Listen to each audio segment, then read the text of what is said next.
अस्सलामु अलैकुम वरहमतुल्लाहि वबरकातुह। सल्लु अलल हबीब सल्लल्लाहु अला मुहम्मद सल्लल्लाहु अलैहि व आलिहि वसल्लम। रज़ाए इलाही चैनल में आप सबको खुश आमदीद कहते हैं। अल्लाह अज़्ज़ा वजल से दुआ है कि अल्लाह अज़्ज़ा वजल आप सब पर अपना खास करम फरमाए, दोनों जहानों की भलाइयाँ अता फरमाए, खुशियाँ अता फरमाए, हर दुख और तकलीफ़ से महफूज रखे, बे औलादों को नेक और साहले औलाद अता फरमाए, बेरोज़गारों को अच्छे से अच्छा रोज़गार अता फरमाए, और जो बीमार हैं अल्लाह अज़्ज़ा वजल उनको सेहत कामिला आजला अता फरमाए, और अल्लाह अज़्ज़ा वजल आप सब की तमाम जायज़ दिली ख्वाहिशों को अपनी शान के मुताबिक कबूल व मंजूर फरमाए, और सब की तमाम परेशानियाँ जो हैं वो दूर फरमाए।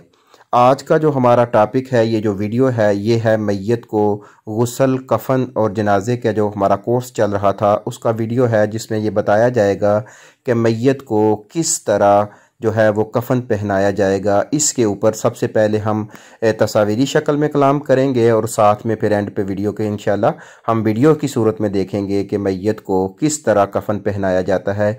ये बहुत ही अहम वीडियो है, पूरे गौर से सुनिएगा, तस्वीर पर भी गौर व फिक्र कीजिएगा ताकि मसाइल अच्छी तरह आपकी समझ में आ जाएँ।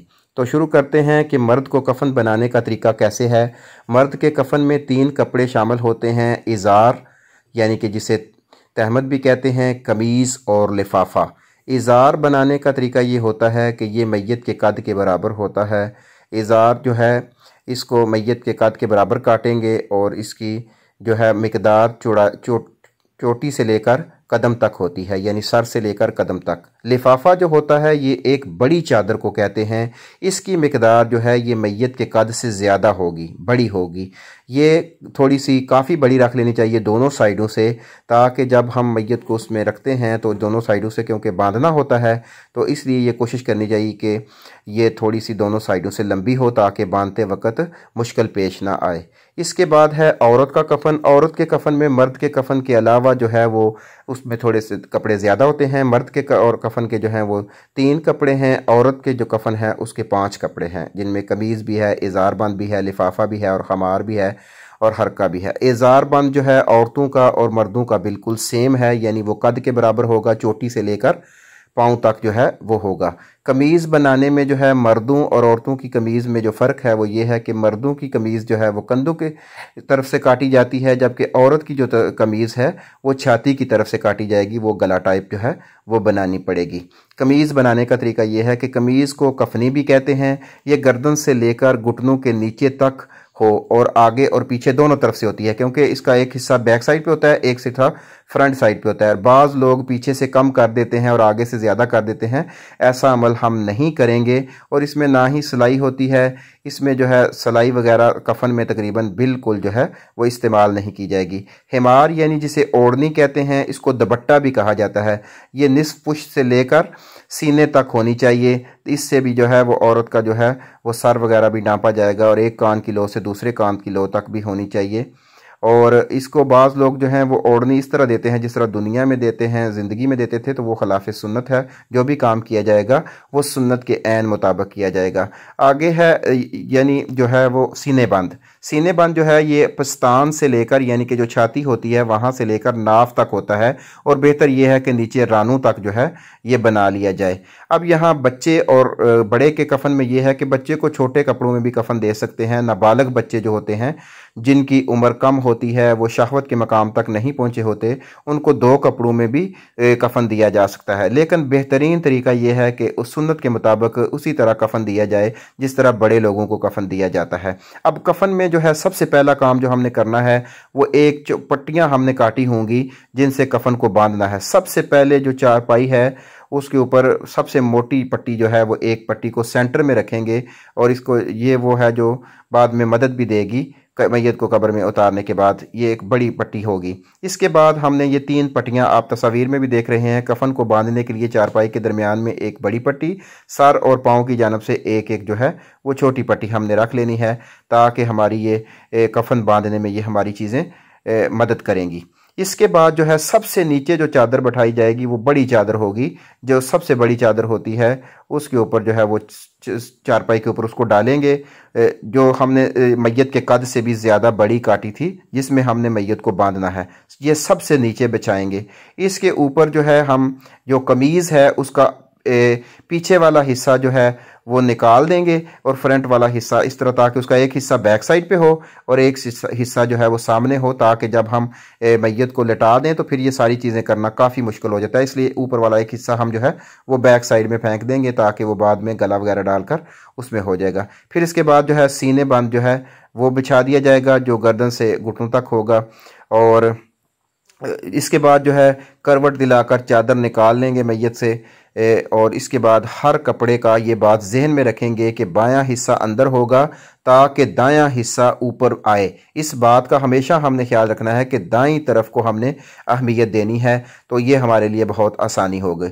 कफन पहनाने का तरीका ये है कि दो अफराद जो हैं वो मैयत को जो है नीचे वाली चादर जो है वो उसको पकड़ें और मैयत को उठाकर जो है वो इस तरह मैयत को आपने ऊपर रखना है कि चादरें डिस्टर्ब ना हों, चादरें ख़राब ना हों। अब मैयत को जब हम लपेटेंगे, अच्छे तरीके से लपेटने के बाद इसको पूरी तरीके से हम लपेटेंगे, ताकि ये नहीं होगा कि आहिस्ता आहिस्ता हम लपेटें, इसको अच्छे तरीके से लपेटना है ताकि कफन ढीला ना पड़े। और इसमें जो है मैयत का चेहरा जो है वो हम जो उसका कमीज़ हमने बनाई थी उसमें से जब बाहर निकलेगा तो चेहरे को हम निकाल सकते हैं, ताकि लोगों को दिखाने के लिए भी होता है। औरतों के चेहरे को लोगों के दुकाने से जो है वो बचा जाएगा, क्योंकि नामहरम की औरत पर नज़र नहीं पड़नी चाहिए, इस बात का खुसूसी ख्याल रखना चाहिए। मर्दों का चेहरा जो है वो आप दूसरों को दिखा सकते हैं, इसमें गुंजाइश निकलती है।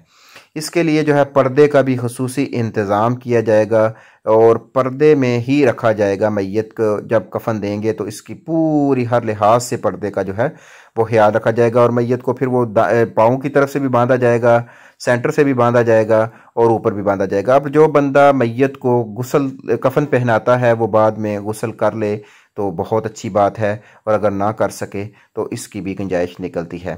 अब यहाँ पे ये है कि अगर कुछ ऐसी सूरत हाल पैदा हो जाती हैं कि आपको कोई मसाइल बन जाते हैं, गुस्ल नहीं दे सकते, तो आप तयम्मुम भी करवा सकते हैं। और अगर कोई कपड़ा दस्तयाब ना हो तो मजबूरी में जो है वो ये चीज़ें भी इस्तेमाल की जा सकती हैं कि कम कपड़ों में भी कफन दिया जा सकता है। अब यहाँ ये देखें, आपको बताया जा रहा है कि कफन के लिए 2.25 गज चौड़ाई की जो है वो 7 मीटर का कपड़ा चाहिए। आजकल असल में हमारे यहाँ तो कफन जो हैं वो सिले हुए, वो तैयार हुए भी मिल जाते हैं या फ़ौरन उसी वक्त तैयार कर लिए जाते हैं। और बाज़ हमारे हजरात जो हैं वो मदीना शरीफ में भी ले जाते हैं और वहाँ से आब ज़मज़म में कफन को भिगो कर ले आते हैं और बाद में फिर उसकी तैयारी कर लेते हैं।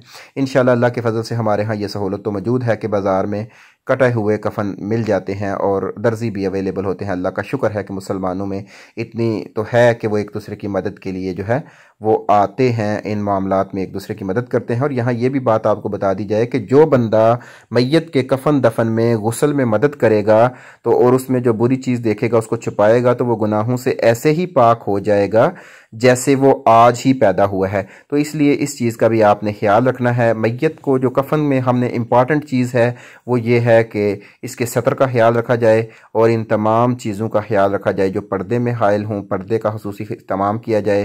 ख़ासकर औरत को जो है वो उसके चेहरे को भी छुपा के रखा जाए। और बाकी जो चीज़ें हैं इस वीडियो में आप पूरे गौर से देखें, इनको समझने की कोशिश करें। 2-3 दफ़ा जब आप वीडियो देखेंगे तो फिर आपको जो है वो समझ आ जाएगी। अब यहाँ देखें आप, ये कैसे कफन पहनाया जाता है, कैसे इसकी तैयारी की जाती है और किस तरह कफन काटा जाता है, ये सारी तफसील जो है ये आपको वीडियो में बताई जा रही है कि पहले वो किस तरह तहमत काटना है, किस तरह जो है वो बड़ा कपड़ा, जो बड़ी चादर है जो सबसे नीचे बिछानी है वो मैयत के पाँव वगैरह की तरफ से भी होगी, कटी हुई होगी। तो इन चीज़ों को आप जब समझने की कोशिश करेंगे तो इंशाल्लाह आपको सही तरीके से समझ आ जाएगी। तो इस बात का ख्याल रखें कि जो है साथ में अल्लाह का ज़िक्र भी करें। मैयत को आप कफन पहना रहे हैं, ये मैयत वो लोग हैं जो हमसे जुदा हो रहे हैं, हमने ज़िंदगी इनके साथ गुजारी, हमारे मोहब्बत करने वाले हैं, तो इसलिए इन सब चीज़ों का ख्याल रखें। यहाँ ये देखें, ये आपको बताया जा रहा है कि किस तरह वो गर्दन में जो है वो सेंटर से कट लगा के गर्दन जो है वो उससे बाहर निकाली जाएगी। औरत की कमीज़ के लिए जो है वो उसका भी ख्याल रखा जाएगा। और मर्द के लिए जो सुन्नत कफन है वो 3 कपड़े है, औरत के लिए 5 कपड़े है। इन चीज़ों का भी ख्याल रखा जाए कि मैयत के लिए 5 कपड़े होंगे, औरत के लिए 3 कपड़े होंगे, और सबसे नीचे बड़ी चादर होगी, इसके ऊपर फिर तहमद होगा। कुर्ता जब भी पहनाएंगे वो भी होगा, पीछे वाली साइड में फेंक लेंगे। कफन को जो है वो अच्छे तरीके से धोनी दे देनी चाहिए पहले। उसके बाद कफन बांधने के लिए जो दज्जियाँ हैं, जो रस्सियाँ हैं, वो नीचे रख लेनी चाहिए। कफन बिछाने में सबसे पहले लिफाफा, बड़ी चादर, फिर इज़ार, फिर कमीज़। औरत के कफन में सबसे पहले सीना बंद, लिफाफा, फिर इज़ार, फिर ओढ़नी और फिर कमीज़। इस तरतीब का ख्याल रखा जाएगा क्योंकि ये तरतीब आगे मैयत को कफन पहनाने में आपके लिए मददगार साबित होगी। अब यहाँ ये वीडियो में आपको बताया जा रहा है कि किस तरह जो है वो आपने वो कफन पहनाना है। ये देखें, इस तरह आएगी, वो बैक से चादर आएगी जो कमीज़ है, और फिर मैयत की गर्दन उसमें से निकल जाएगी।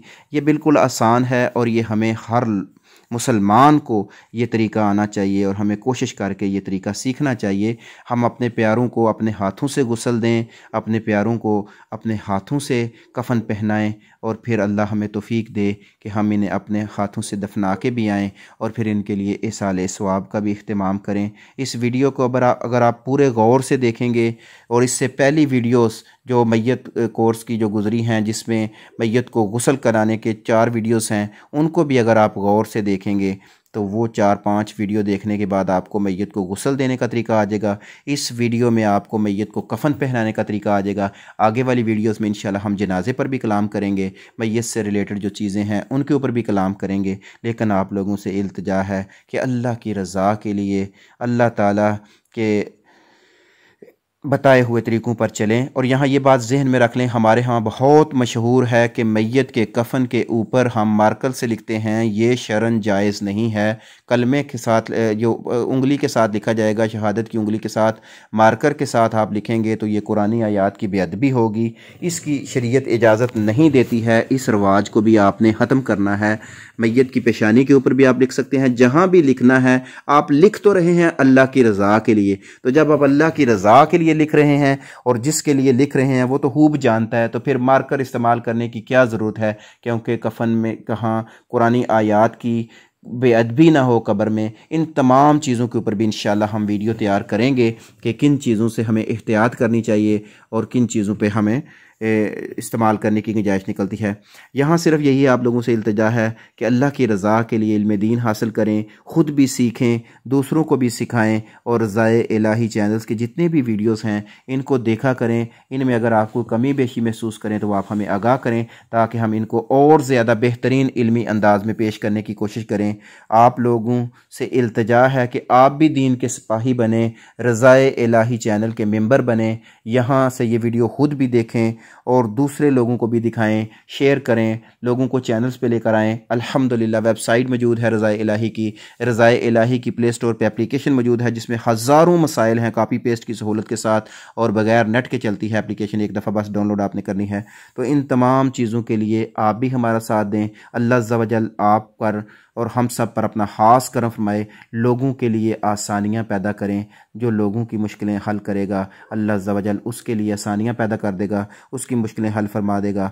आप लोगों से इल्तिजा है कि खूब दीन के काम करें और इस वीडियो को पूरे गौर से देख कर इसको समझने की कोशिश करें, और फिर इसको ख़ुद समझ कर 2, 3, 4 दफ़ा इसको देखें, ताकि आपको मैयत को कफन पहनाने का तरीका अच्छे तरीके से समझ आ जाए। जब आपको समझ आ जाए तो इसको प्रैक्टिकली तौर पर ख़ुद भी करें और दूसरों को भी समझाएँ और खूब सवाब हासिल करें। जज़ाकल्लाह खैर।